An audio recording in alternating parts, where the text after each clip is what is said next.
Today's devotion is taken from Psalm 121, which is almost certainly the most well-known and one of the most loved psalms of Ascent. It is a beautiful psalm with lots to encourage us and to keep us going. It starts with these famous words: I lift up my eyes to the mountains. Where does my help come from? Most of us, when we think about that, we think to ourselves, well, when I look up to the mountains, I see beautiful views, I see stunning scenery, I see the hand of the Lord, and I'm reminded that my help comes from Him. But one of the things that I think is really helpful in understanding the psalm is that that wouldn't have been what the people of Israel would have seen on their journey to Jerusalem. If they had looked up and around them and looked to the mountains, what they would have seen on the tops of the mountains were shrines and Asherah poles, all the false gods, all the gods of the nations would put their shrines and their poles and their places of worship on the hills, at the top of the hills. And so when the people of Israel going to Jerusalem, going to worship God, looked up to the hills, they saw the false gods. They saw those who were making false promises. They were seeing those that were trying to tempt them away from the worship of God to the worship of some other false god. And so as they looked to the hills, they said to themselves, where does my help come from?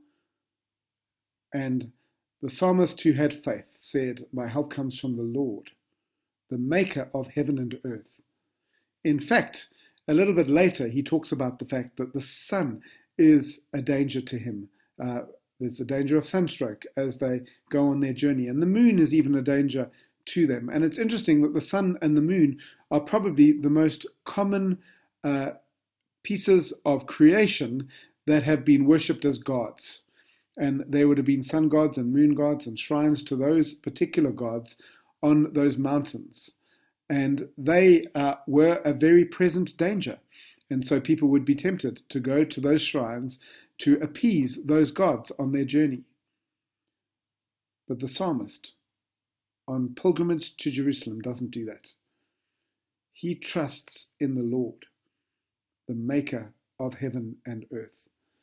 And what we read as we read through Psalm 121 is that the psalmist discovers that even though on a journey to Jerusalem there are dangers and there are struggles and there are hardships, and even though life might throw some really difficult challenges at us from time to time, maybe there are health challenges, maybe there are employment challenges, maybe there are financial difficulties, there could be all sorts of troubles and difficulties that come our way.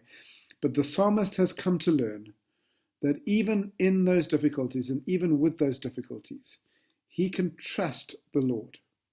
He can trust the Lord. The Lord will watch over him. The Lord will help him. The Lord will help him both now and forevermore.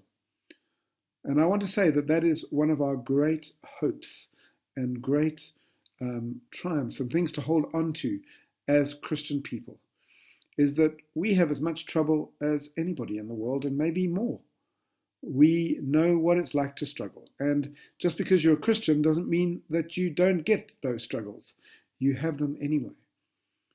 The great promise of the scriptures is this, that whatever the world throws at you, whatever the devil throws at you, whatever the false gods throw at you, whatever the hardship is that you have to face, nothing can separate you from the love of God.